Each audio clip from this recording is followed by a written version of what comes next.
Hoje, agora há pouco, a Suprema Corte dos Estados Unidos decidiu que o presidente Donald Trump violou a lei federal ao impor unilateralmente tarifas abrangentes em todo o mundo, uma derrota marcante para a Casa Branca e uma questão que tem sido central para a política externa e a agenda econômica do presidente. O caso começou a ser debatido judicialmente em meados de 2025 e envolveu questionamentos sobre a legalidade das medidas adotadas pelo governo de Donald Trump. A decisão da Suprema Corte, que possui maioria conservadora, responde ao recurso apresentado pelo Departamento de Justiça contra um entendimento anterior de instância inferior. Esse entendimento havia apontado que Trump utilizou de maneira indevida uma lei federal criada para emergências nacionais, tornando legítima a maior parte das tarifas aplicadas. Empresas afetadas e 12 estados, a maioria governada por democratas, contestaram judicialmente o tarifaço. Trump, será que pode driblar a decisão da Suprema Corte que derrubou as tarifas, Luiz Arthur Nogueira? Olha, Daniel, o Trump tomou de fato uma rasteira da Suprema Corte americana. Vamos lembrar como tudo isso aconteceu? Em julho do ano passado, quando o Trump resolveu fazer o tarifaço no mundo inteiro, eu disse aqui que era uma decisão polêmica, que, na minha opinião, era uma decisão errada do ponto de vista econômico, embora correta do ponto de vista político. Todo mundo vai se lembrar que no dia 9 de julho de 2025, o Trump enviou uma carta ao presidente Lula comunicando o tarifaço aqui contra o Brasil. Naquela carta, ele utilizou basicamente dois argumentos, um econômico e um político. O econômico, ele disse, olha, o Brasil tarifa muito as importações americanas, isso não é justo, está na hora dos Estados Unidos retribuírem com a mesma tarifa. Eu disse, olha, até é verdade que o Brasil cobra uma tarifa de importação muito alta, mas atenção, Trump, o Brasil tem déficit comercial com os Estados Unidos, ou seja, a gente compra mais dos americanos do que os americanos compram do Brasil, portanto não há por que tarifar o Brasil.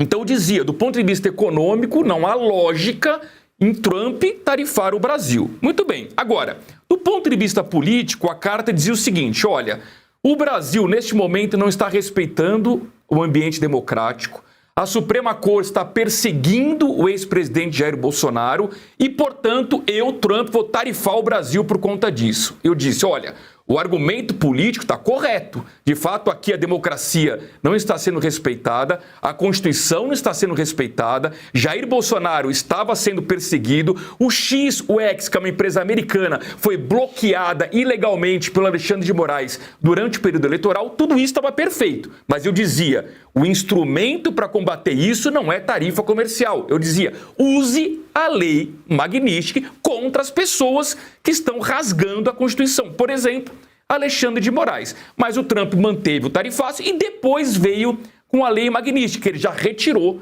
em relação a Alexandre de Moraes e aos seus familiares. Bom, em resumo, eu dizia na época, cuidado, porque ao tarifar o Brasil, vai dar para a esquerda a narrativa de que o Trump, junto com Eduardo Bolsonaro, estão querendo atrapalhar a economia brasileira, que é uma narrativa mentirosa, mas eu dizia, a grande mídia vai usar isso e a esquerda vai usar isso. Foi exatamente o que aconteceu. A esquerda, tá vendo? Olha lá o Eduardo Bolsonaro junto com o Trump querendo atrapalhar a economia brasileira. É uma mentira, mas eles usaram essa narrativa e boa parte da população brasileira comprou esse discurso. Então foi muito perigoso.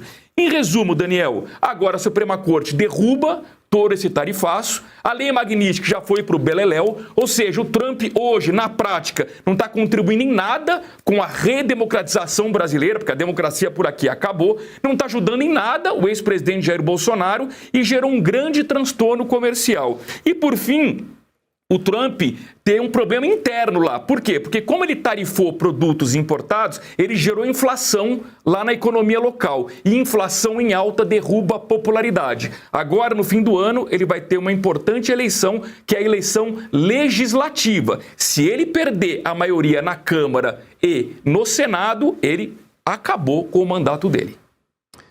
Inclusive, você mencionou aí essa questão de corresponsabilização sobre o tarifaço de Donald Trump contra o Brasil. Hoje, o Supremo Tribunal Federal formalizou a ação penal contra o ex-deputado Eduardo Bolsonaro, justamente com esse ponto, né? Com essa decisão, ele vai passar essa condição de réu por obstrução à justiça e por coação. A gente vai falar sobre esse assunto daqui a pouquinho. Lembrando que nessa fase de instrução, o ex-parlamentar vai poder indicar testemunhas, apresentar provas, tentar mostrar sua inocência, solicitar diligências consideradas relevantes para a defesa, mas, enfim, ele acabou sendo agora colocado como de investigado para réu, né, nesse caso, por obstrução de justiça e por coação, porque, em tese, o Supremo Tribunal Federal o acusa de ter evadido, né, para os Estados Unidos, justamente com esse objetivo de tentar fazer com que o governo norte-americano aplicasse essas tarifas, o chamado tarifaço.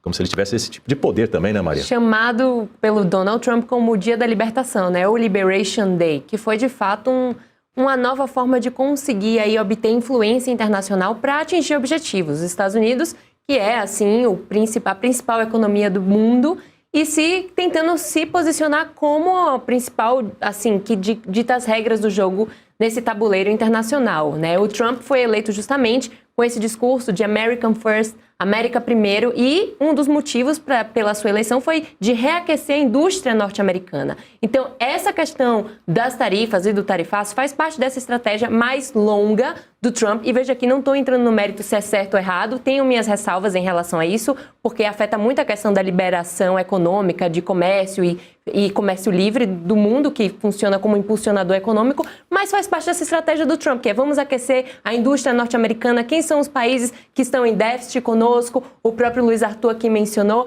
então faz parte, muito consistente com a narrativa do Trump do American First.